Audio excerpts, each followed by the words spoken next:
Lepo pozdravljeni, nadaljujemo s predavanji. Eden od osrednjih gostov festivala letos je tudi Benjamin Renner. Nekaj smo o njegovem delu že slišali v galeriji Ekurna, kjer lahko ujamete razstavo. Imate tako originalne slike Velikega hudobnega lisjaka, kot tudi nekaj njegovih del, ki so v obliki animacije. Veliki hudobni lisjak je sicer v svežem prevodu bil izdan v letošnjem letu, nedavno pri založbi Stripolis, tako da boste lahko potem kasneje, ko bo Benjamin tudi podrisoval stripe, morda si priskrbeli kakšen izvod. Zraven njega bo tudi Izar Lunaček, njegov založnik, ki mu bo pomagal pri tem predavanju. Predavanje bo potekalo v angleškem jeziku. So, Benjamin, very nice to have you here at Tinta Festival, and Thank you. I wish you a very good lecture. Thank you so much. Thank you for having me here. I've been asked to sort of like do a master class. It might be a little bit pompous, but I will try to do my best. What I'll do is I'll probably talk about the main work that I've worked on and show you a little preview. But we can make this a little bit interactive. If you have questions on the way, you don't hesitate to stop me, and ask me, can you talk about that more specifically? Because, I can also show you, I have my computer with all my files, so I can dig, old stuff and show you more specific things if you need more things that are technical or if you need things that are more artistic. But I'd be happy to answer any of your questions. I might be looking at my computer, so don't hesitate to yell if you need to stop me, or you can also tell that there's someone who's sort of waving to ask me to stop. I work in France mostly, and I've been working on a film called Ernest and Celestine, that you can see on the left, and which was an adaptation of children's book. I was going to say graphic novel. It's not a graphic novel. It's a children's book made by Gabriel Vincent between the 80s and years 2000. I also worked on The Big Bad Fox, which was an adaptation of my own graphic novel. And the last movie that I worked on was Migration, which was a big movie made with Illumination in a very different rhythm in terms of work rhythm. So I'll just go back to my early years, just to talk about, my early work, meaning when I was a teenager and drawing.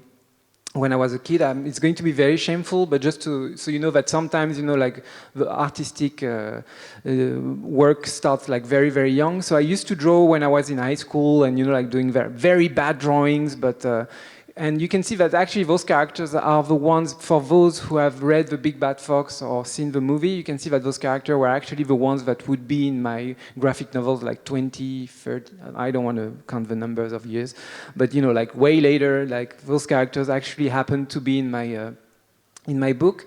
And these were little drawings I was doing for my family, just to please them. And, Christmas, I was too cheap to buy them presents, so I would do a little graphic novel with those characters explaining how they lost the present they were supposed to give them when I never bought it. And I decided with my parents, we decided that let's try to do an art school. And I've been to Angoulême in a school that was very dedicated to graphic novels, so you could experiment graphic novel, and it was really about experimentation. They were not you're going to learn how to do Asterix or very big graphic novel. It was more about experimenting the medium of graphic novel. I did a few work. This is one of the work I was doing. You see that there's no story because I didn't think I was a good. At the time, I still don't think I'm a very good screenwriter, but. At the time, I really thought I was not made for that. So I was more doing experimental things where I was working with the shape. And, here you can see it's all about metamorphosis of shapes that turns but there's no story. It's just a loop. And it turned out that I realized that it was sort of a glimpse of animation, and I kind of started to like this medium as well. I started experimenting with animation as well. doing like work really in animation, but there were no like animation teachers in the school, so I had to, you know, like learn it by myself and sort of like discover it. And it led me to think maybe I can try to do an animation school. And I went to another school called La Poudrière, so I don't know if there are students who wants to work in animation one day, but it's a very, very good school because it's focusing on directing short films in animation. And I did 2 short films, so it's only 2 years, and this is just a clip. And you can see that it's quite related to the graphic novel I was doing in art school. I was trying to use the same sort of like technique and work with that. And again, I was not confident writing my own story, so I sort of like did. This is an adaptation of a fable, a very famous fable in France called The Crow Who Wanted to Imitate the Eagle. So it's a crow, he saw an eagle eat a sheep, so he wants to eat the sheep himself, but he's a crow, so he can't. And you can see, yeah, the technique is quite, I use the same ideas of metamorphosis, you know, and trying to find ideas with that, and etc., etc. But the year after, we were supposed to do our graduation film. And in the animation industry, the graduation film is sort of like the, how do you say, a visit card, or, you know, like it's your showreel in a way. It's what will make you work in animation. And I wanted to, this time, to write my own story, and I was so bad at it, I freaked out. I couldn't, you know, like come up with an idea. And I couldn't write something. I saw all the other students like writing their own stories, and I was freaking out because I couldn't find anything. And I met a teacher who told me, if you can't, you know, like, if you can't write something, if you can't write a script, maybe you can try drawing, and maybe some ideas will come. You can write your story by doing drawings.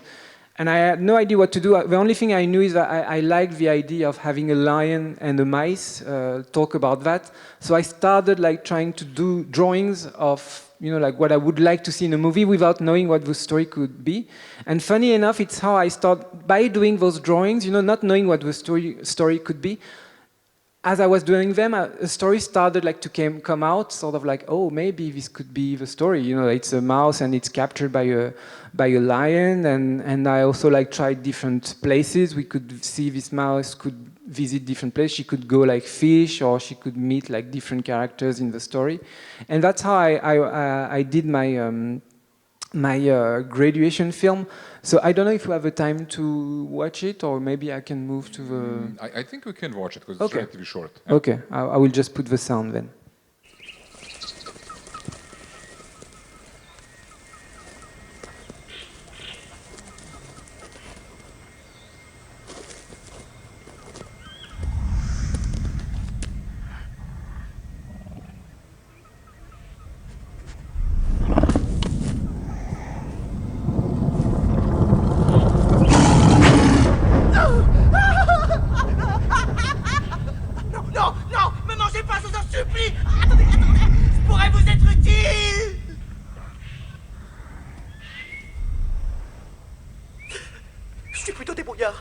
Vous savez, je suis petit, mais plein de ressources.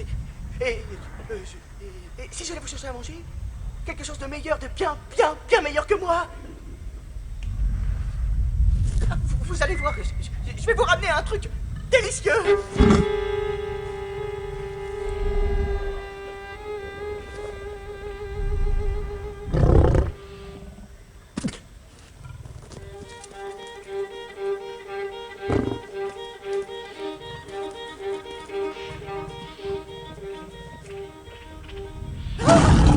D'accord, je vais chercher autre chose.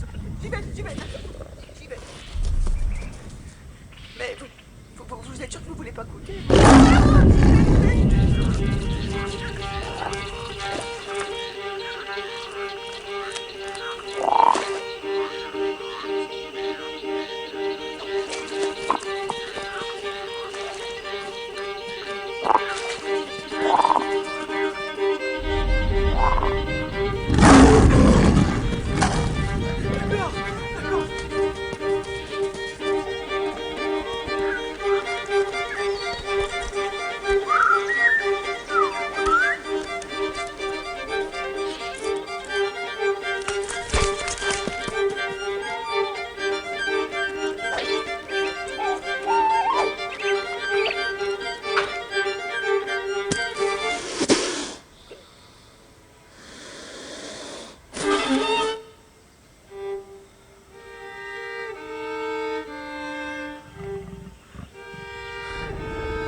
bientôt il a faim, c'est ça.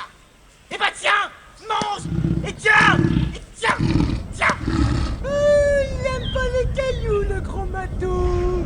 Eh ben s'il est pas content, il a qu'à bouffer ses puces. C'est pas d'ordre à recevoir une grosse boule de graisse pleine de poils. Alors si vous voulez à manger, vous irez vous le chercher vous-même.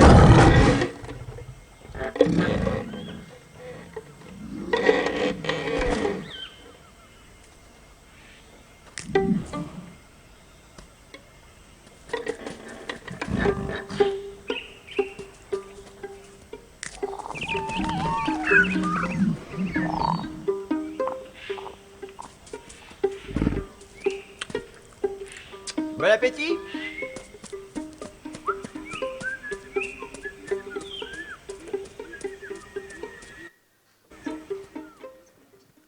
Fade out. So, oh, thank you. So, I kind of like to show this movie just also to explain how it was born, because at the time, again, I said that I was not confident enough to think I could write a story, and I thought that to write a story, you had to write it with letters and everything. And this method, you know, of drawing, you could see that you maybe noticed that some of the drawings that I did back then, not knowing the story, actually came inside the film at the end, like, of course, a little bit different, but still like some ideas, like this frog and everything, were like key mark for the film.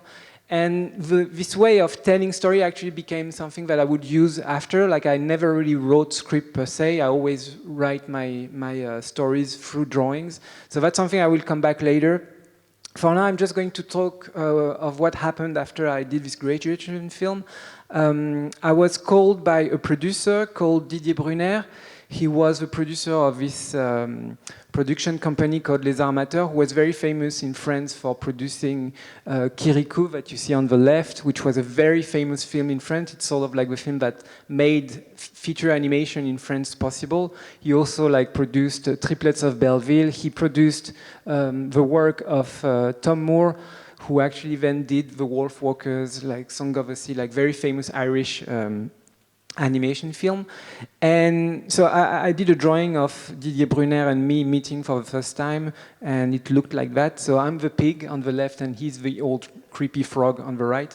I love him, that's why I draw him like that, just be sure about that. And he asked me if I was interested in adapting a book called Ernest and Celestine. And those books, when I saw them, so it's basically Ernest and Celestine, it's a series of books, there must be like 30 of them, and it's the daily life of this big bear living with his kid mouse. They live together, and the books are very simple. It's just one drawing per picture, per page, or maybe sometimes more, but basically it's just telling their daily life, very routine, like this. In this album, Ernest is sick and Celestine is taking care of him. In this one, I think Celestine has license, or maybe that's the same book. And basically the books are, there's a really maestria in the way she's drawing. It's really beautiful, very minimalistic, and I fell in love with this style and the tone and the emotion that was coming out of the book straight away. And the thing is that my producer, when he was younger, he was telling those stories to his daughter. He was reading them to her, and he wanted for so many years to make a film out of Ernest and Celestine. So he asked me if I was interested to work on the project, not as a director, but just, you know, like to, because he saw my movie with the mouse and he felt maybe he could work in the animation or stuff like that.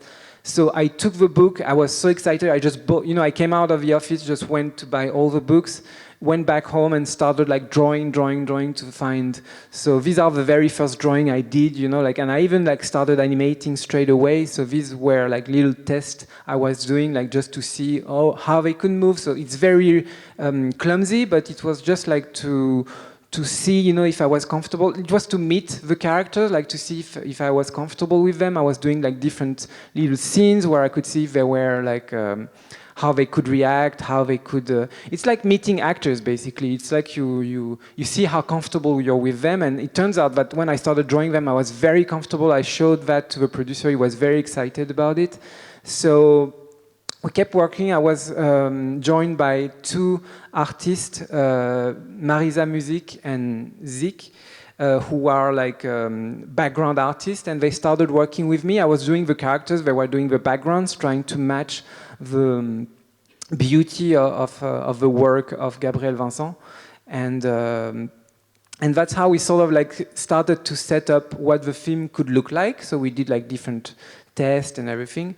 And once we had this sort of like style starting to define, there was a guy that the producer like had hired to write the script, and his name is Daniel Pénac. He's a very, very famous French author, a graphic novel author.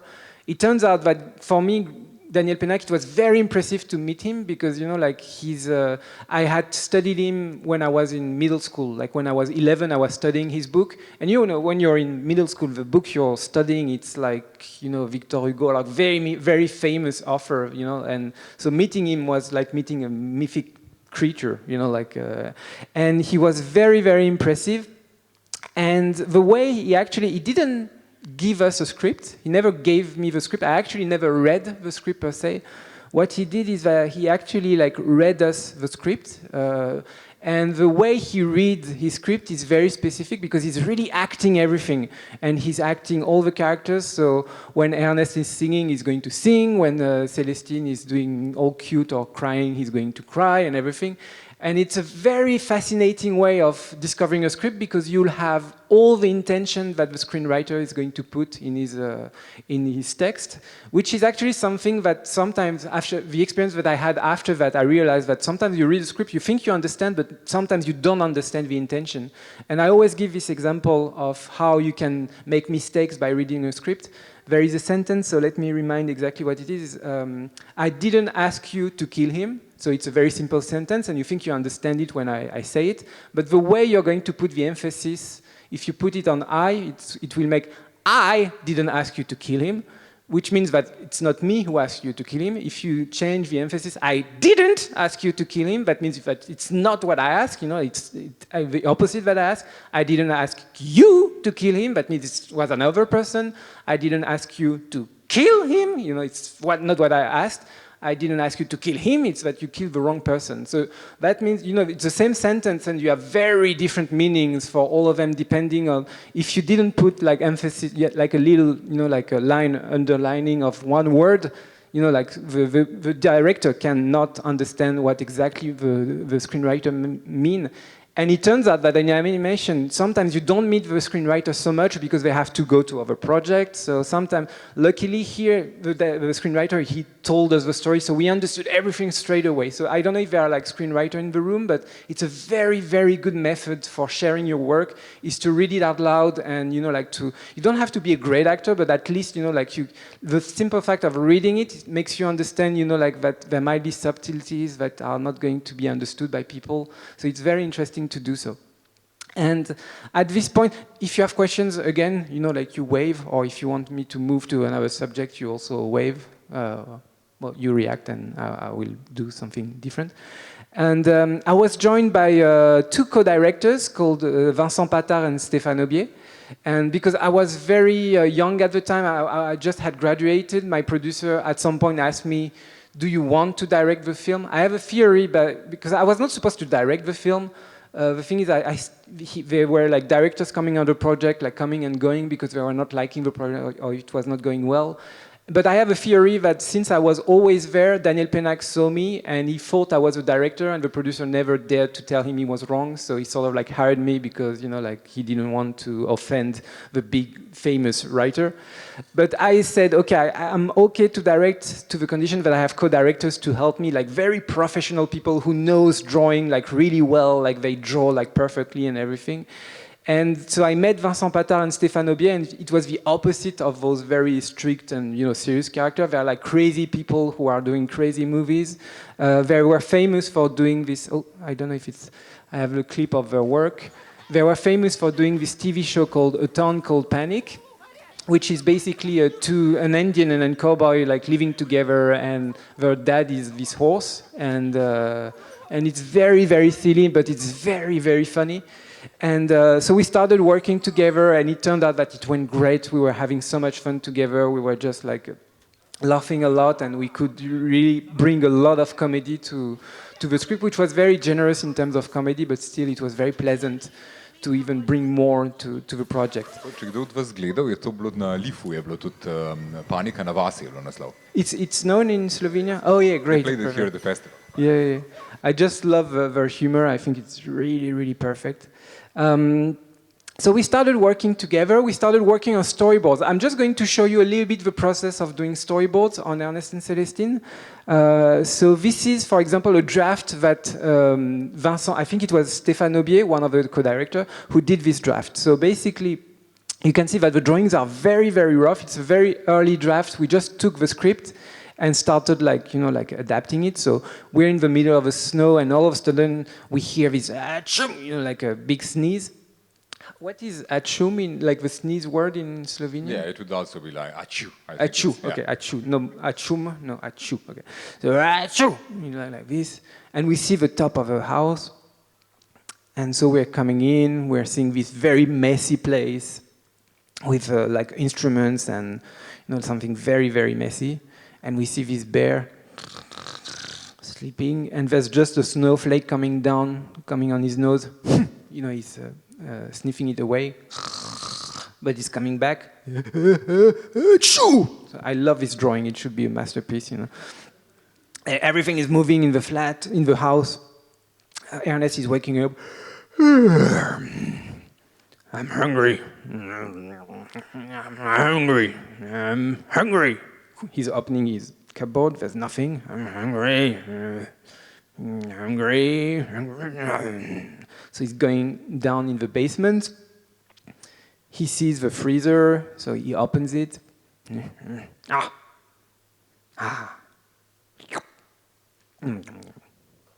I'm still hungry. So he's coming out. Anyway, so that's the first draft of this sequence where we discover Ernest for the first time. So what we did is we had that, and we were working together, and we were doing this sort of ping pong, thinking, oh, that's great, that's great, that's great. I'm going to try something new, like a new version of that with new ideas and everything. So you're going to see that in this new version, we're adding ideas, but we are also keeping some others. So for example, the fact that the house is completely covered with snow, we're keeping the same. So we see achoo! So we see the inside of the house, like in the other version. Achoo! A little snowflake coming in. Achoo! Everything's moving. His belly is doing some noise because he's hungry. Again.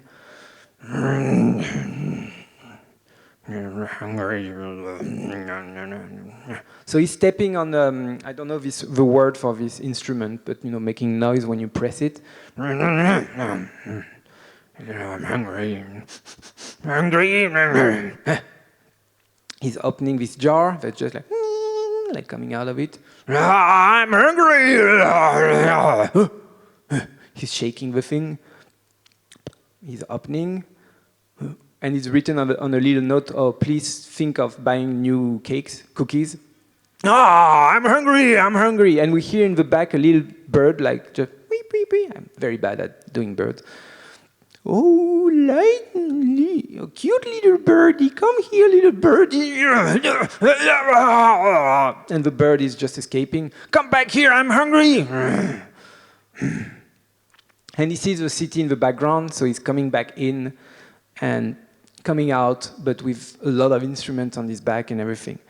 So now I'm going to show you the final version. So you'll see there were more versions. I'm not going to do all of them because it's too long. But you'll see the evolution to get to the thing. We'll see that we kept some ideas, we added back. There were even ideas from before that we brought back. So you can see the evolution of that.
Allons-y, Salvette! Allons-y!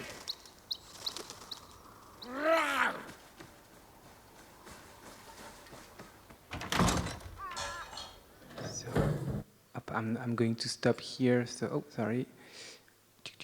Yeah, that's good.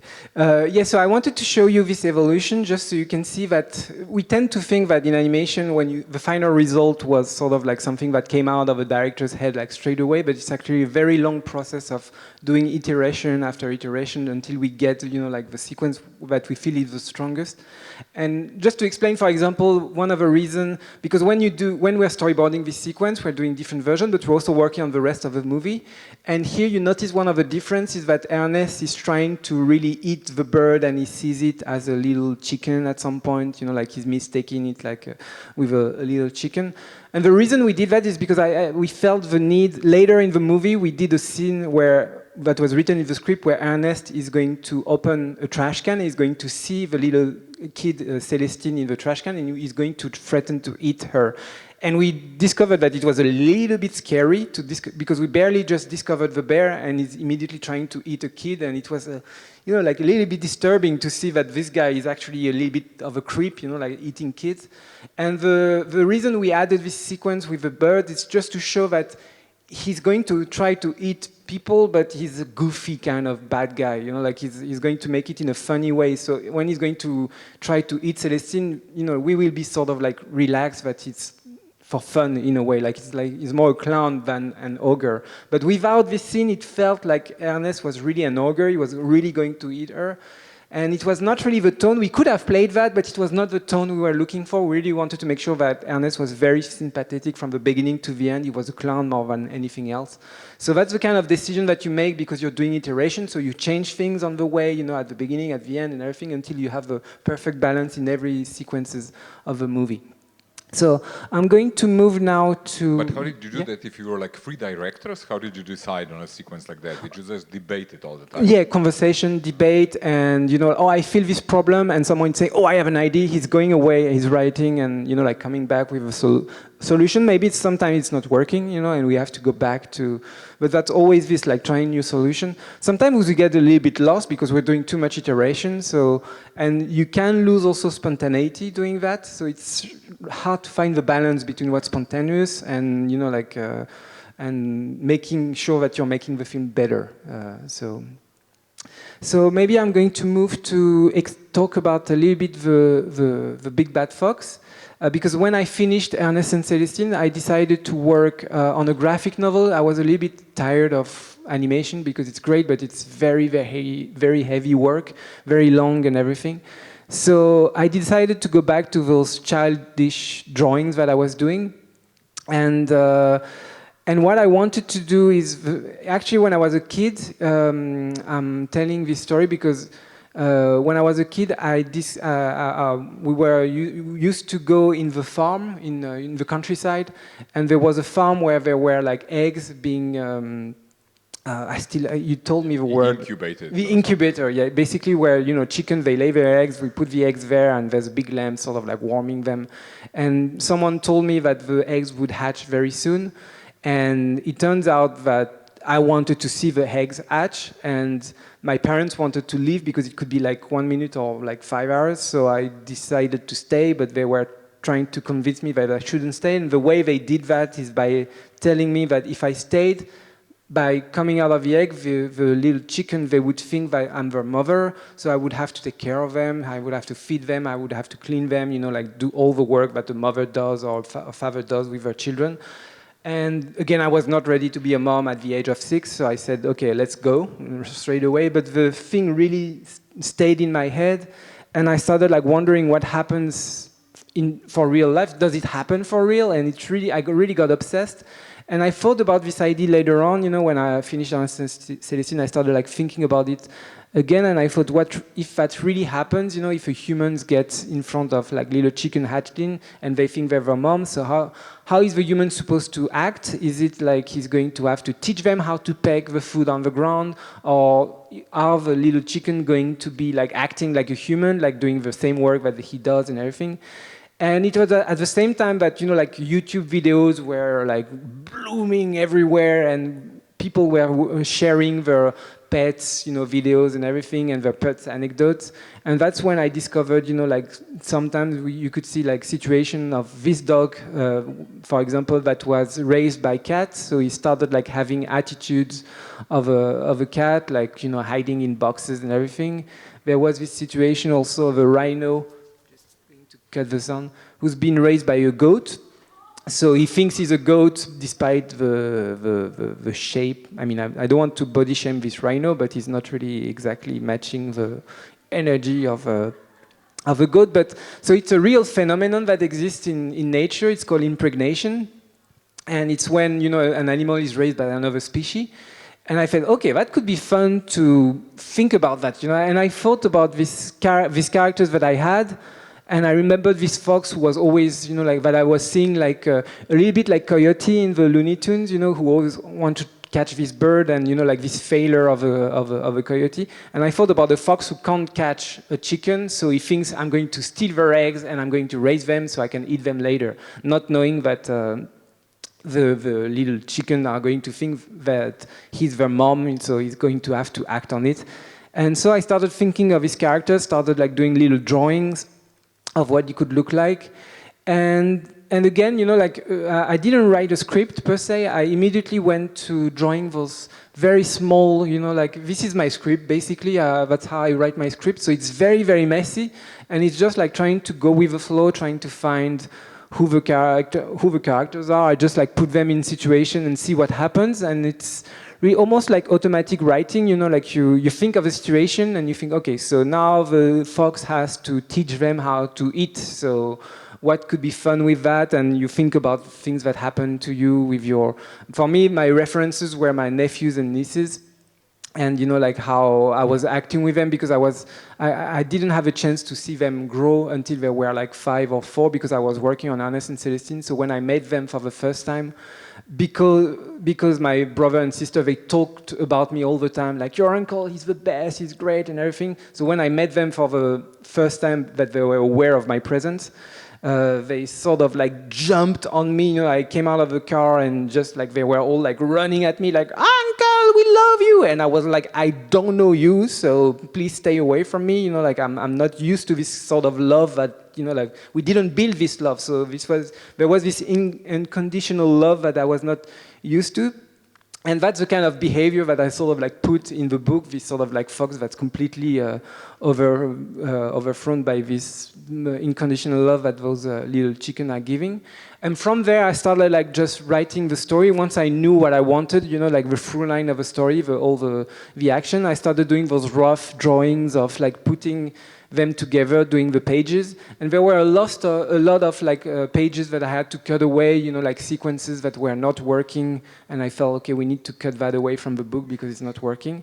And that's how I finally ended up like doing the whole graphic novel.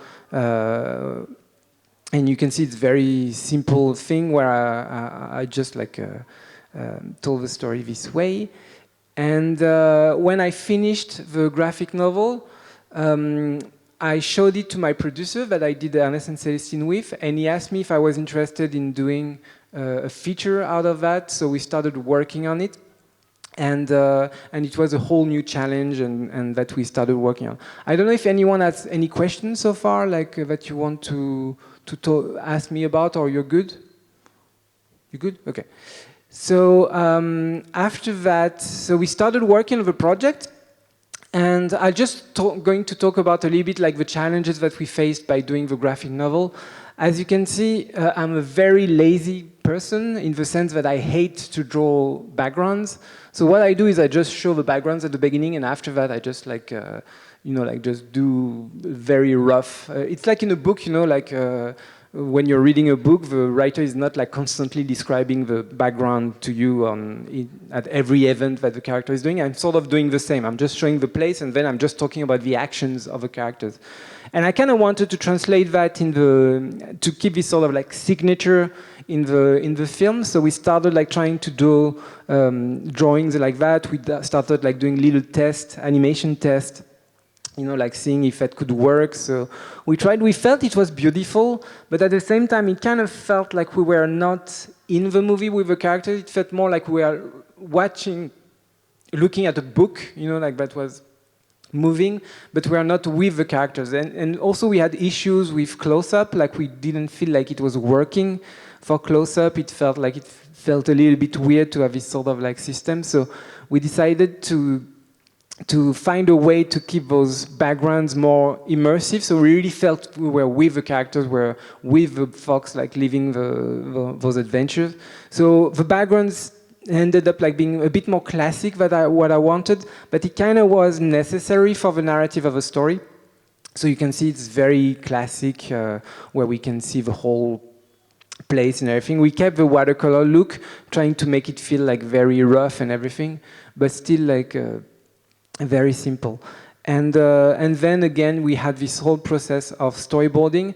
I'm just showing you like a few examples of storyboards. You can see it's very, very rough when we start working, because again, it's very important that we feel we can do several versions. So we go very, very fast trying to explain what's going to happen, so we can get a sense of a film. And then we do all the process of doing, you know, like we start by doing the storyboard, like what you see right now.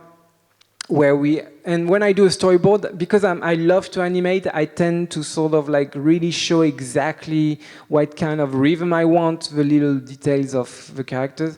But so I have also the chance, once we have the storyboard, so the background artists, they can draw the background, so they can show, you know, like exactly where things are.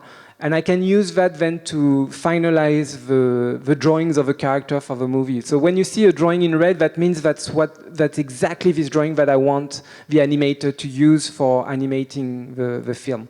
All the ones in black are very rough, it gives them the rhythm, but the red ones are like, it's a clean version, so use that to do the animation. And you can see once we go to animation, it's very close to this drawing I did in the storyboard, but we have more frames, so it's more smooth, it's more pleasant to watch, and you have a little glimpse of the energy of the film. So we have a team of people working on the animation, so they're just doing like the lines of the characters. And then we ask a team of people that are going to do the coloring of the characters. So the usual, you probably saw that 1,000 times, but that's how we do the whole animation of the project. And again, you know, like I showed you like little moments of parts of the film where we sort of like parts of the graphic novel that we put away, and it happens a lot also, you know, like for animation, we did a lot of sequences that we ended up not using in the film. That's one of them. we did it like very differently, like it has nothing in common now, so because we're still looking, even though there's a graphic novel, we're still looking for the best rhythm, the best way to tell the story. And you can't take a graphic novel and just put it in animation. It's way more complicated than that. First of all, because the film was shorter than the graphic novel, so we had to remove a lot of events. And then also there's a lot of comedy that you think is working in the graphic novel, and all of a sudden it's not working anymore in animation because of the voice, because of the tone, or because of many problems that we're facing on the project. And I think I'm supposed to end at 5, so I probably should wrap it up. I could talk about migration, but I'm so afraid that it's going to take me like ages, so that I will probably stop there. And if you have any question, I can maybe answer them. Like if you have questions about life or French government, or which I will totally not be able to answer, but I can give you my point of view on things. Ima kdo kakšno vprašanje za Benjamina? Or not, huh? I'm good.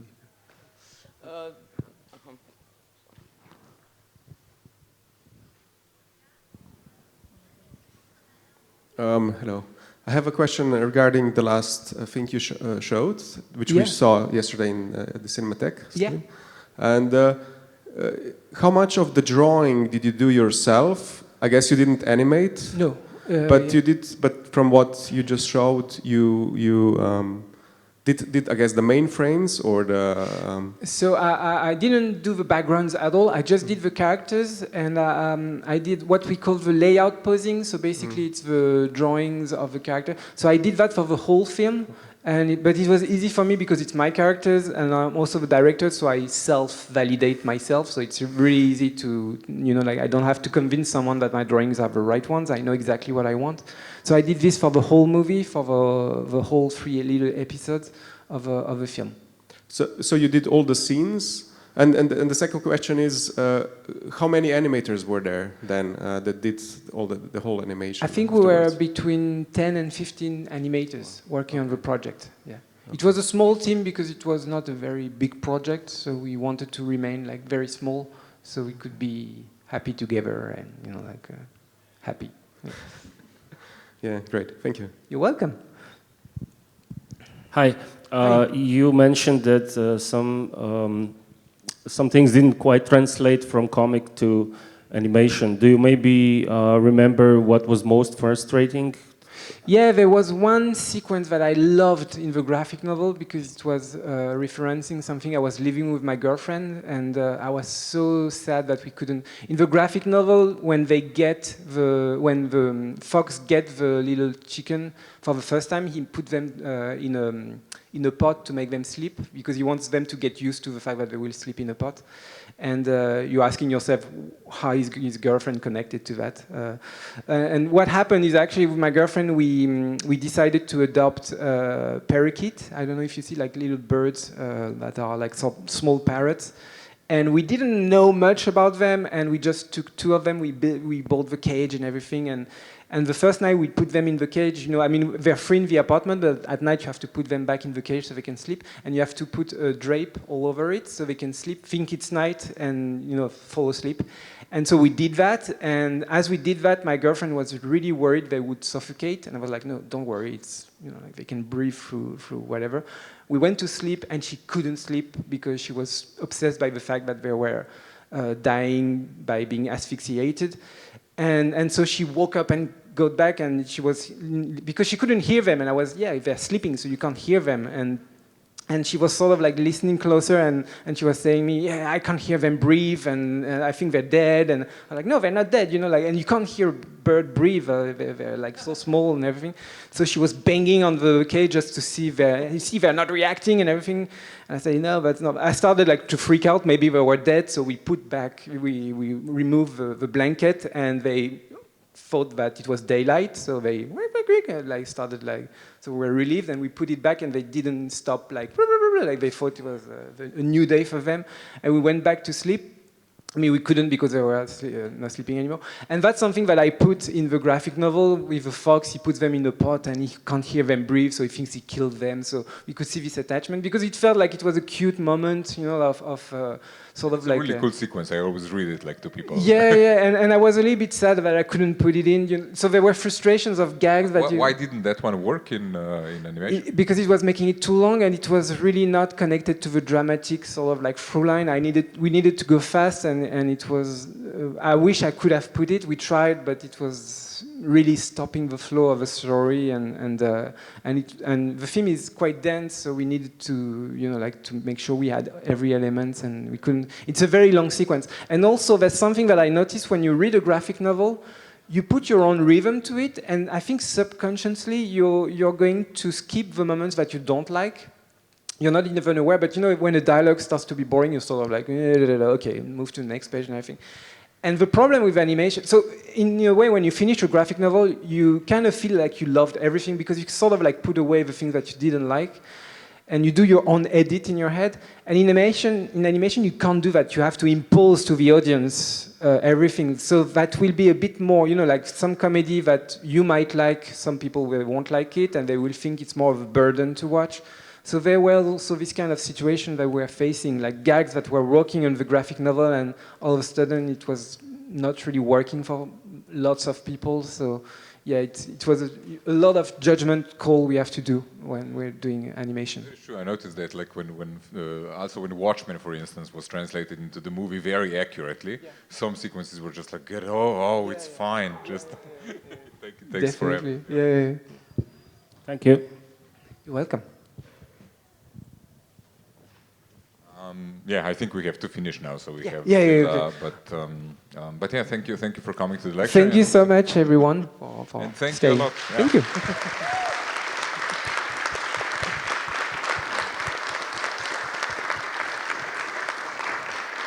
And thanks a lot for being here with us, Benjamin. Really, really good. This was Benjamin's last sort of like public speaking of 3 or 4 he had here. So we exhausted him. I feel I'm repeating myself every day, like a bit. And now all he has to do is just like draw for a little bit more. Yeah. So if anybody wants to like get a drawing from Benjamin, he'll be sitting at the table for dedications, and you can chat with him probably a little bit more while he draws. So with pleasure, I would be very glad. Thank you again. Thank you, guys. Bye.